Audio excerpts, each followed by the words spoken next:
Terima kasih telah mengklik video ini. Hari ini ada sesuatu yang menarik. Kang Deddy Mulyadi memberikan respon kepada beberapa orang yang mengkritiknya. Dan ya, dengan seperti biasa responnya dengan sangat santai. Tapi saya pikir dari respon Kang Deddy ini, orang-orang yang nyinyir itu pasti akan kena. Oke, seperti apa? Kita tonton videonya.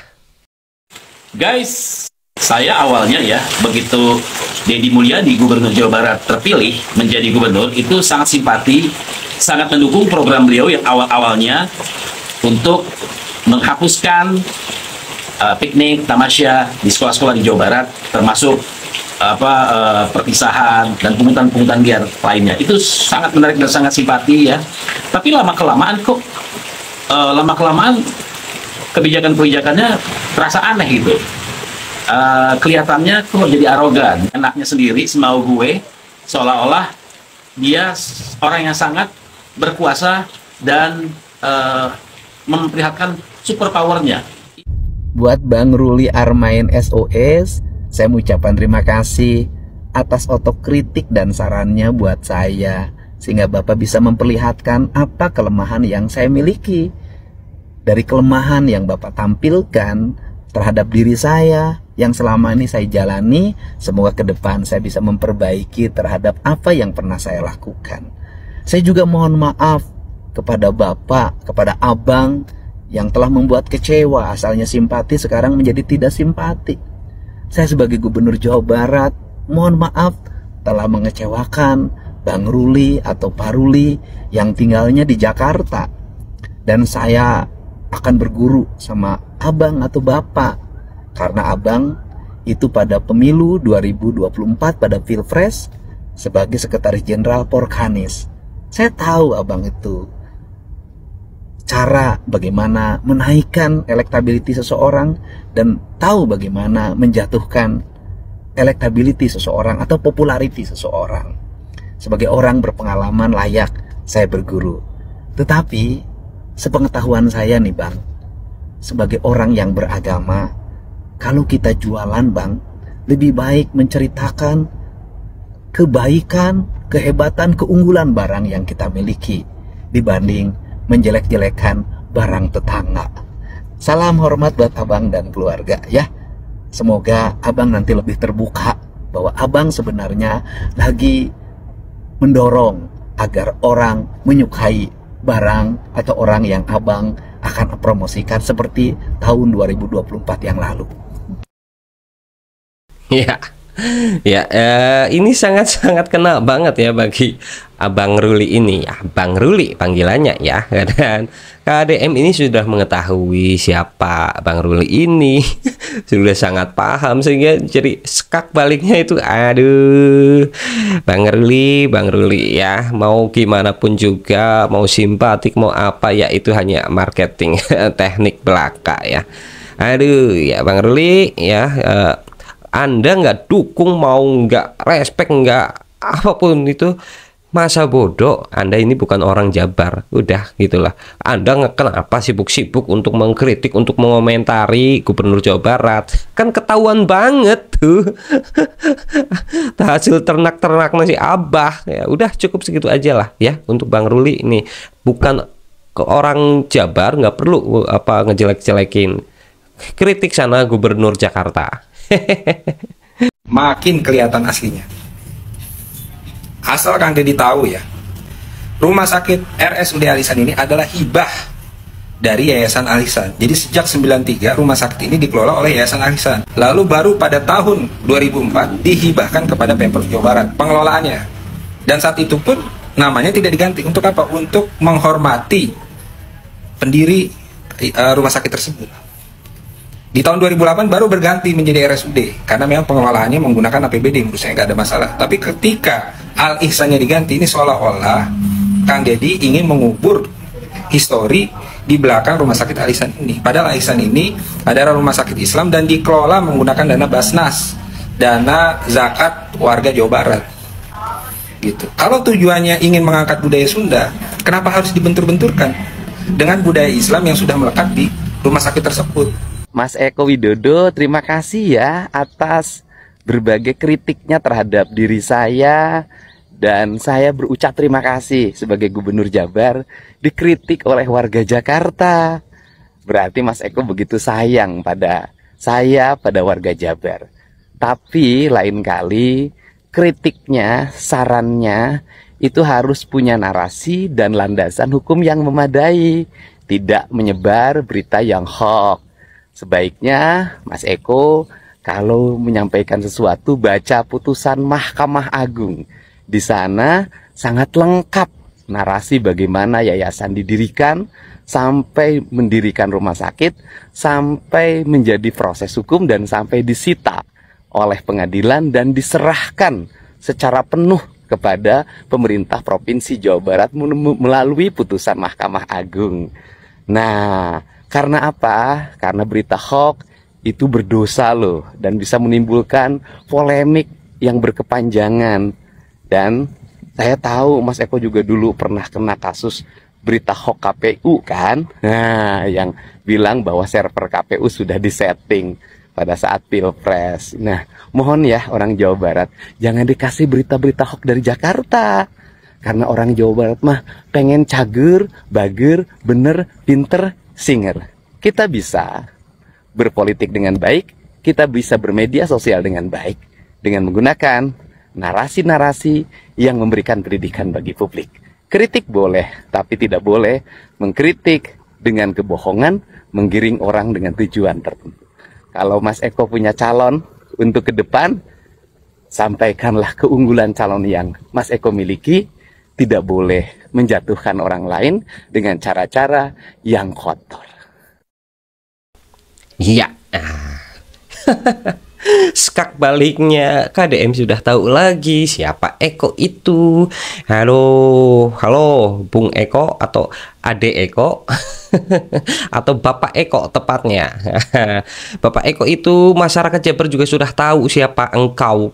Kau ini sudah terkenal ini sama netizen Jabar ya. Kau ini adalah pendukungnya Anies Baswedan ya, pendukungnya anak Abah. Jadi ngapain repot-repot? Nah, pada tujuannya memang satu.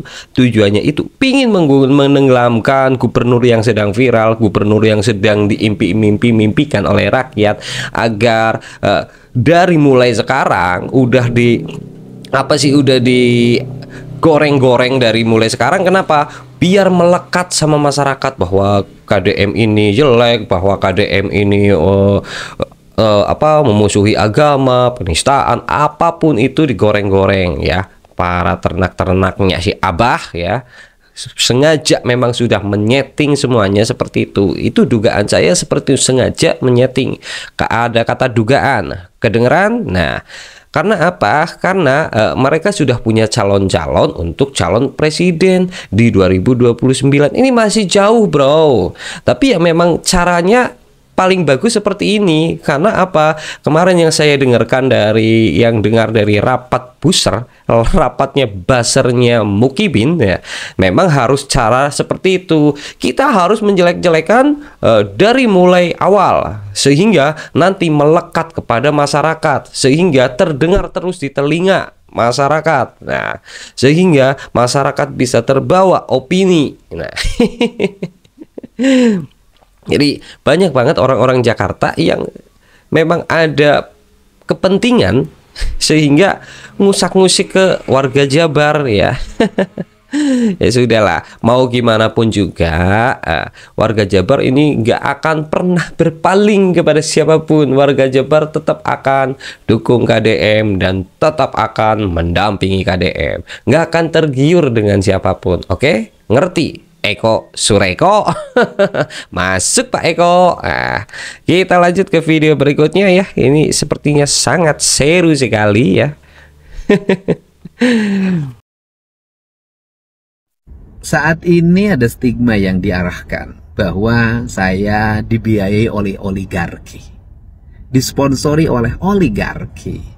Hal itu dihubungkan dengan adanya foto dan kegiatan Pak Aguan CS di Gedung Sate dan di Kota Bandung.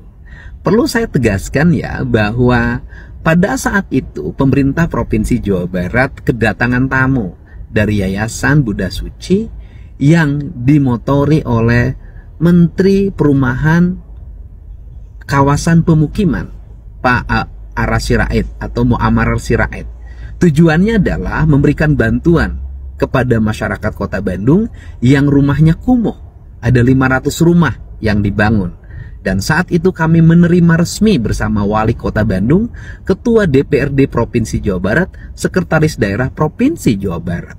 Kemudian setelah itu, saat saya berkunjung ke Takokak, Kabupaten Cianjur bersama Bupati, saya pada waktu itu meresmikan masjid, yang masjid itu dibangun oleh Yayasan Arta Graha.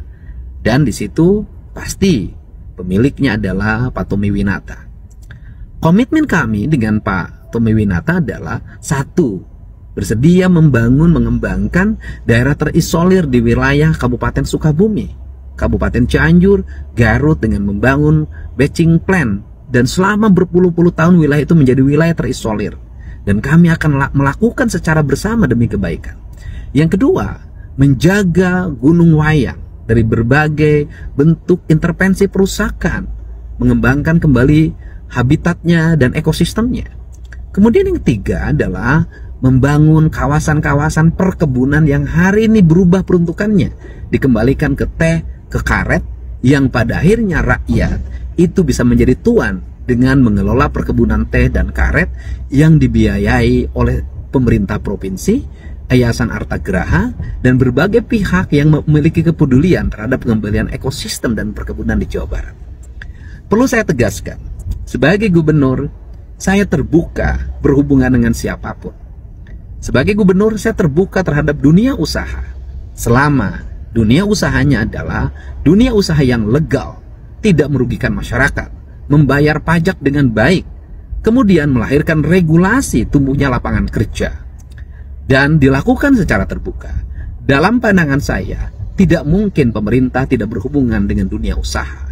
Selama berhubungannya dilakukan secara terbuka, kemudian bertujuan untuk kebaikan dan kemakmuran rakyat, tidak merugikan rakyat, tidak merusak lingkungan, tidak mencemari lingkungan, tidak merampas hak-hak negara dan hak rakyat, bagi saya tidak ada masalah. Lebih baik jadi pemimpin yang melakukan hubungan dengan kalangan pengusaha, di YouTube-kan, di TikTok-kan, di IG-kan, dilihat di media sosial secara terbuka apa yang dilakukan, dibanding dengan mengaku orang yang anti oligarki, seolah-olah berhadapan dengan oligarki, tetapi saat pemilu di belakang layar timnya mendatangi oligarki meminta bantuan untuk dana kampanye, atau di saat pemilu menggunakan fasilitas pesawat, jet pribadi untuk kegiatan kampanye, padahal jet itu milik oligarki. Hidup lebih baik apa adanya dibanding dengan penuh kepura-puraan. Pemerintah perlu dunia usaha, dan pemerintah harus bekerja sama dengan dunia usaha untuk kebaikan. Yang tidak boleh itu adalah melakukan tindakan-tindakan kotor yang bertentangan dengan kepentingan rakyat, kemudian merugikan rakyat, kong kaling kong dalam pengelolaan pajak. Itulah yang dilarang oleh negara. Mari kita bangun negeri ini dengan baik. Negara dan pengusaha serta rakyat adalah satu kesatuan yang harus saling mendukung demi kemajuan pemerintah dan Jawa Barat istimewa. Ya, emang siapa sih yang, maaf saya benar-benar nggak tahu nih, yang menyebutkan KDM ini dibiayai oligarki. Siapa? Tolong kalian komen di kolom komentar ya. Saya penasaran kenapa KDM bisa ngomong seperti ini. Karena saya tadi malam ketiduran dan nggak update tentang berita-berita terbarunya ya. Ini saya baru melihat, baru ngebuka juga, baru lihat berita seperti ini ya. Oke, dan kalian silahkan kalian komentar di kolom komentar siapa yang menyebutkan oligarki dan yang menggunakan jet tempur jet tempur menggunakan pesawat atau helikopter dan jet pribadi ya, yang padahal itu bukan miliknya, dan waktu kampanye juga meminta malah ke biaya atau dana kepada oligarki. Itu siapa sih? Mungkin banyak yang tahu, silahkan komen di kolom komentar ya. Disekak seperti itu apa ya? Enggak Aduh, sakitnya tuh di sini ya. Oke, kita akan lanjut lagi. Ada apa ini di berita terbaru lagi ya? Apa ini? Oke. APBD Provinsi Jawa Barat anjlok. Eta teleres alias kabar bohong alias tidak benar. Untuk belanja ya APBD Pemda Provinsi Jawa Barat, realisasinya penyerapannya terakhir itu menembus 38,79%. Ya berarti bagus dong, berada di atas rata-rata nasional, yakni 31,81%. Ya jauh di atas rata-rata nasional. Jadi topar kotop selalu nama begitu. Demikian juga dengan pendapatan, seolah-olah pendapatannya anjlok. Tidak, pendapatan kita berada di atas rata-rata nasional. Belanja kita merosot, pendapatan kita anjlok. Tidak benar. Ya justru yang harus kita pacu sekarang kualitas ya dari belanja itu. Pak Gubernur Kang Deddy Mulyadi ya seringkali mengingatkan agar hasil ya manfaat dan dampak dari belanja APBD harus dirasakan langsung oleh warga masyarakat. Insya Allah ya kami akan jaga terus APBD Pemda Provinsi Jawa Barat sebesar-besarnya untuk kepentingan rakyat Jawa Barat. Nomor diurus kota ditata Jawa Barat istimewa. Atur nuhun. Ya, itu siapa lagi? Tapi saya pernah dengar ya kemarin, saya dengar dari akunnya Ono Surono yang mengatakan bahwa APBD Jawa Barat anjlok dengan santainya seperti biasa. Itu cara ngomongnya yang pelan banget ya. Yang saya tunggu-tunggu, mau ngomong sekata aja itu hampir 1 menit ya. Ono Surono ya kemarin ya, apa aja ya. Lagi apa sih, sudah bingung untuk mencoba untuk menggulingkan dengan cara apa dari kemarin ya. Lah sudahlah, acuhkan saja yang seperti itu, nggak ada manfaatnya dan nggak ada bergunanya ya. Menurut saya Mang Ono ini saya sering lihat di videonya itu turun-turun ke masyarakat, tapi ya nggak ada efeknya. Cuman ya nanti saya laporkan kepada Pak Gub, ya saya laporkan kepada itu, cuman gitu doang, turun ke rakyat itu cuman untuk ngompor-ngompori doang. Oh ini. Nah ujung-ujungnya solusinya nggak ada. Ya nanti saya akan laporkan. Kalau memang mau peduli, mau membantu rakyat, turun langsung, coba dong bantu, bisa nggak? Terus gunanya berarti kerjanya DPRD cuman gitu doang. Ya nanti saya akan laporkan. Nanti ya enak ya, gaji gede, kerjaannya cuman nanti saya akan laporkan. Oh ya nanti saya akan laporkan, cuman gitu doang. Lanjut pusing si Ono. Guys, orang dicarekan ke Pak Wali Kota ya gara-gara parkir, masalah parkir teh ya. Tinggal di geranya. Kan nggak boleh parkir di situ. Kenapa tuh parkir di sini? Lebih percaya pada tukang parkir liar pada pemerintah. Pemerintah udah jelas-jelas ada tulisan larang parkir. Artinya nu parkir oge teh nyaho aturan. Cenah teu nyaho aturan cenah aku teh. Maafin atuh Pak Wali ya, bukan yang nggak tahu aturan. Kalau nggak tahu aturan mah meureun abi teh mau kulilingan toh. Saya di tengah jalan we parkirna gitu. Ini mah Davia teh udah keliling-keliling tahu nya keliling-keliling di naon tawaf tah di alun-alun Bandung milarian parkiran da pararino kitunya badai Jumatan. Kan itu juga bilang di videonya udah keliling-keliling mau nggak mau parkir di situ. Pas keliling pas 3 kalina mobil teh ada yang ke pinggir. Oh itu ada parkiran kosong, kirain teh benar-benar parkiran biasa ya. Kita teh ikutan juga we parkir di situ karena rusuh. Udah jam 12 kan mau Jumatan. Rusuh belum juga mobil di Paruma jual di Palak bayar sudah 20.000. Buset kita teh amun teu buru-buru mah kita teh pasti gasnya ada naon karena rusuh teh mau Jumatan daripada teu salat kan ngabelaan duit 20.000. Jadi udahlah bayar meskipun gue teh tidak ridho gitu. Intinya mah sih naon, kita mah bukan mau membela atau apapun enggak, cuman hanya ingin Pak tolong dong di Bandung teh ini ternyata parkiran teh benar-benar merajalela, jangankan mobil, motor pun banyak punglinya kayak helm cenah non tiba-tiba nggak ada di motor, taunya langsung dititipin sama tukang parkir tanpa persetujuan. Itu tuh pemaksaan namanya ya. Terus ternyata bukan di alun-alun Bandung juga, di Braga, banyak tempat-tempat yang non ya tempat-tempat di kota Bandung yang ternyata banyak pungli gitu dan tidak wajar gitu, 20.000, 30.000, 50.000 kayak naon sih gitu. Kita mah pengen teh ya kota Bandung teh ya sok atuh kan itu alun-alun Bandung tuh pusat kota, ini tempat banyak wisatawan yang ke situ dibuatkan tempat parkir yang benar-benar resmi, jadi nggak akan ada parkir liar gitu ya, benar nggak sih? Setuju nggak sih? Tapi Pak, punten ya kita ya nggak punya aturan kamu dari ternyata iya Pak, nggak serius aku. Puntennya bukan disengaja pengen jumatan pakai mobil kan nggak gitu. Iya, iya sih udah gitu ya. Pokoknya mah semoga kota Bandung teh bersih dari pungli. Kota Bandung teh tidak dikenal dengan kota pungli. Terus wisatawan teh jangan sampai Kak nyesel ke kota Bandung gara-gara cuman pungli gitu. Ya Pak ya. Mohon maaf nih kalau kita tidak taat aturan ya Pak ya. Semoga Bandung semakin aman, tentram, damai. I love you. Ya, memang sepengetahuan saya, waktu saya masih di Jawa Barat ya, alun-alun itu parkirnya ya di basement, di bawah ya, di bawah alun-alunnya itu ada tempat parkir ya. Tapi itu tidak terlalu luas di zaman saya itu. Tidak terlalu luas di zaman saya, berarti di tahun 2020-an ya. Itu saya masih di sana dan itu parkirannya memang tidak terlalu luas. Adapun parkiran dulu kalau di jalan memang sudah nggak bisa ya, di pinggir-pinggir trotoar sudah nggak bisa. Adapun parkiran nanti ada di Parayangan ya, di Parayangan atau di Jogja Kepatihan dan di King ya. Itu ketika mau ke Masjid Agung itu harus jalan kaki ya, lumayan jauh dan panas juga. Ya ini sih memang kesalahan dari siapa? Ya pengguna mobil menurut saya ya. Karena ya memang di situ memang dari dulu, dari tahun 2020 yang saya masih di situ aja sudah nggak boleh parkir ya. Angkot-angkot pun dulu sering diusir-usir, jangan ngetem di situ gitu loh. Ya, tapi ya dengan adanya oknum seperti itu ya memang tidak dibenarkan. Kalau memang ada oknum yang meminta segitu ya itu harus ditindak ya, dan nggak dibenarkan gitu loh, karena memang tukang parkir oknum seperti itu ya, bukan tukang parkir, oknum yang meminta seperti itu kan dia apa sih, modal apa bahwa lahan itu kan punya pemerintah gitu loh. Itu aja sih ya, sebagai pengendara ya kita harus tahu di mana tempat parkir dan kita juga harus apa ya, harus memaklumi kalau terjadi seperti itu ya, seperti itu ya aja. Dan ketika mendapatkan pungli seperti itu ya udah tinggal dilaporkan kalau memang nggak terima ya, itu urusan, kembali lagi ke urusan pribadi.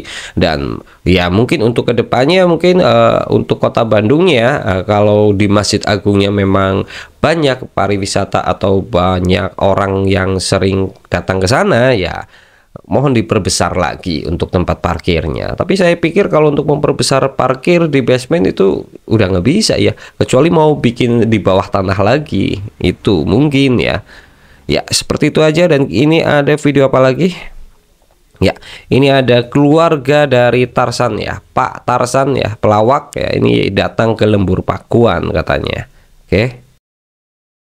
Assalamualaikum Kang Deddy, ini Tarsan sama keluarga kesini datang.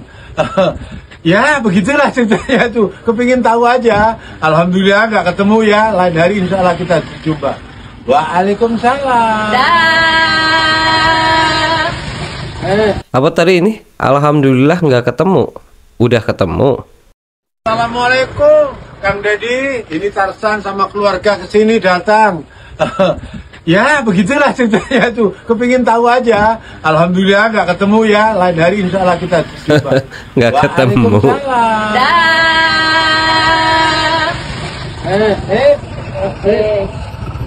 Makasih.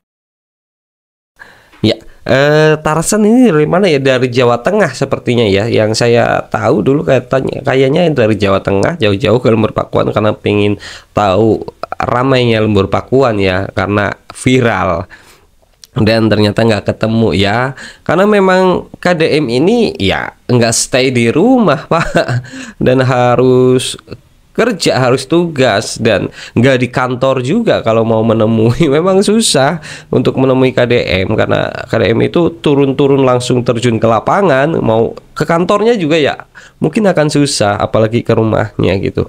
Jadi kalau memang ada seperti ini, mungkin ada janji temu ya gitu loh Pak. Tapi ya Ya syukur alhamdulillah udah datang ke situ, dan mungkin belum rezekinya bertemu dengan Kang Deddy ya. Yang penting udah katanya penasaran dengan apa lembur pakuannya, yang penting sudah melihat lembur pakuan seperti apa. Gitu aja, ambil positifnya aja ya Pak Tarsan. Ya begitulah video-video yang saya tampilkan hari ini. Ini adalah video-video yang paling terbaru ya. Nah, terima kasih pada kalian semua yang sudah menyempatkan waktunya untuk menonton video ini. Maaf jika ada kata-kata yang salah atau komentar yang menyinggung perasaan, saya minta maaf sebesar-besarnya.